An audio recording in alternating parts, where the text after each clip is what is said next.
Hey Sagittarius, Oracle, you have not a dragon, purity. So I love this card because the not a dragon, actually, I think it's on the box of the actual cards, but the not a dragon purity card seeing or judging a book by its cover, so to speak, is not the best way to go because it's something that appears in front of you and you just assume this is a dragon. But no, it's so much more than that. There's purity here, there's love here, there's elegance here, there's beauty here, there's different things here that um that appear. So, don't judge a book by its cover, or things aren't always what they appear to be, or things aren't always, there's lots of different, in its purest form, there's um lots of different things that make up this purity, that make up this dragon. Okay, so again, let's see what layers kind of come through in this read, or what you need to pay attention to. Now, I read your sign over here and read the other energy over here. It can be completely reversed. Cross watchers welcome, but keep in mind this is a read for Sagittarius. Now, in your head and your heart, in your head you have the Lovers, and in your heart you have the Knight of Wands. So you're feeling love for somebody, whether it's this past person, whether it's somebody new. There's an ultimatum here, though. The Lover's card always brings upon an ultimatum. So it's either you saying to the other person, look, if you love me and you want to get back together, then we need to proceed, forward with this, because, if not, I'm looking for something very significant. I'm looking for love. I'm looking for the ultimate package. And the Knight of Wands is I'm daring, energetic. So if you're not this person, I will definitely go out and get it. So Sagittarius, I don't think that you're actually going up to somebody and saying, here is, you better, make your decision now. And if we're going to do this, we're going to do this. But I do think that in your mind, or in the way you're kind of coming across, you're saying, if you love me, then love me, let's move forward. And if you're not sure, if you're unclear, then let me love somebody else, and I'm going to let you go, and I'm going to find this closure. Because with the Knight of Wands, you're ready to go, you're raring to go. So you're raring to find love, you want to move forward, you want kind of the happy ending, you want to just move forward in your love life, period. Now over here in their head and their heart, they have the King of Swords, and then they have the Six of Cups. So in their head, there's some sort of truth, or they're kind of like the king of their domain. The King of Swords is I take action when I take action, and I do what I want when I want to do it. And so this is almost like the type of person who, if you say, go make your bed, they're never going to make their bed, if that makes sense. So this is growing, and somebody who's very strong and very capable, but their own opinion is the only one that they actually look at, or the only one that actually matters. So I hate to say it, but sometimes that can be a narcissist tendency. But in their heart, they have the Six of Cups, and the Six of Cups is the ultimate reconciliation card. The Six of Cups is somebody who wants you back bad. So it's almost as if they're telling you, hey, I love you, Sagittarius, I miss you tremendously. And you're like, I love you too, but what are we doing here? And they're not really sure. It's almost like they want their cake and eat it too. And I'll say that because they have the Seven of Cups and the Seven of Cups and the Lovers. So they want you, they want love with you. But the Seven of Cups, especially having it twice, means they have choices or temptations or options. So they love you.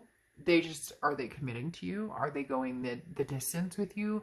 What do they want? And you right here, I feel as though you may have other options too, but the options are not as tempting, or it's not a temptress type situation. It's more of a look, again, you have very quick movement between the Knight of Wands and the Eight of Wands. This is the future right here. And the Eight of Wands says you're moving forward with or without this person. So you're either going to find love somewhere else, and man, you are like, I am going to find love somewhere else. You better believe it. And when I find love somewhere else, I'm not looking back. Or if we're going to rock this between you and this past person, then we're going to rock it. Unfortunately, though, it does feel as though this person is, kind of making decisions or choices. And that bothers me a little bit, because it's like they're 1 foot in, 1 foot out. And I've said that a lot this month, because it does feel like somebody on either side has been indecisive, or they say that they want it, they know that they want this person, and yet they can't quite get the gusto to actually commit to it. Because then you have the Temperance card here, which is your card. You're the only sign, I think, this month that has shown up in your read, which means you're genuinely, organically ready to do this. You know what you want, and you're not playing around. Now, the Lovers card is showing up here twice, which is Gemini's card. So you could be dealing with a Gemini or Gemini placements in your chart. But the Lovers card showing up, it's like you're originally giving the ultimatum, and now they're giving an ultimatum, but their ultimatum is, you know, hey, I want to be with you. I want to be together. I want us to be a couple. But, you know, how committed are they, or how far of a distance do they want to go? Now, you're willing to be patient with it. The Temperance card is patience, you know, moderation and balance. But I think you're only going to hang around for so long. You're only going to, you know, stick around and see what they have to hear for so long before you finally say, hey, no, this isn't going the direction I want. The reason I say that too is because, like I said, these two Seven of Cups talk about the options and choices they have, and you're not even so much bothered by that. You're kind of like used to that with this person. Oh, you know, they don't commit, or, you know, they're always flirting, or they're on those online dating sites, but that's not enough for you anymore. Or, you know, maybe you guys have gotten back together, broken up, gotten back together. It's never, they keep saying going the distance. This person definitely wants to go the distance with you, and yet at the same time, they're a little selfish about it. So they see you as the person that they're going to end up with, or the person that they want, you know, that they're going to say, okay, you know, this is, I want Sagittarius, but it may just not be good enough for you. It may just, because you have the Hanged Man here, which means you're not rushing, you're not moving hastily into anything, and you're definitely not rushing into it with somebody who you don't necessarily trust, or you don't necessarily feel like they're a one-woman man or a one-man woman.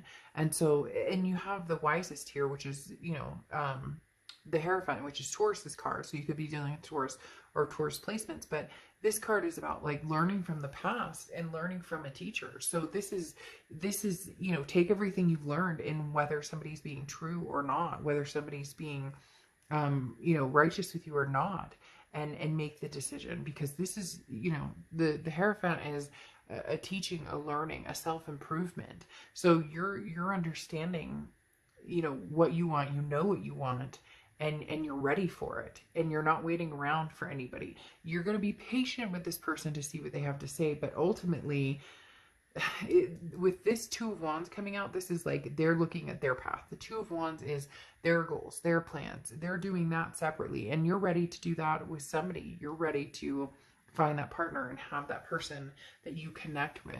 And this person seems to want their cake and eat it too. You're ready to go to the distance. I'm not sure they're ready to go to the distance, or if they tell you they are, there's still something on the back burner. Now, it doesn't even have to be a person. It could be vices. It could be, you know, maybe once upon a time you guys hit the bars and stuff, and now it's kind of like growing up, which has also been kind of a theme lately in, it's also been a theme with a lot of the reads for the reconciliation, is that, you know, somebody's kind of on a pattern of growing up, and somebody else is on a pattern of, you know, still harnessing like the old fun energy, or somebody's still having that, you know, but I still want to hit the bars, or I still want to and yet they want this life of settling down. So it's like, which one do you want? What's the most important? Where do you stand here? So we're gonna, in the extended read, talk about, you know, even further, do these lovers reunite? Is that what comes? Or, you know, are there options gonna take them out of the running for the distance and what you're looking for? Now you end here with beauty, and beauty is beauty. This talks about no matter what, look, Sagittarius, you want the love. You want to find love. You believe in love. You have the passion and the energy, and you know that you're deserving of it. You can feel that beauty radiating from the inside out. They see it, they love it, but there's some sort of like, I'm afraid to commit, even though they have the ultimate reconciliation card, the ultimate nostalgic, I miss you, I love you, Sagittarius. You know, why can't they just quite give their all? Why does it always have to be like, I need to leave the door cracked a little in case I need to escape? And it may just be a fear of, you know, growing up. It may just be a fear of adulting, of finally coming to that. But they're going to lose out on something pretty special if they don't, you know, get their shit together.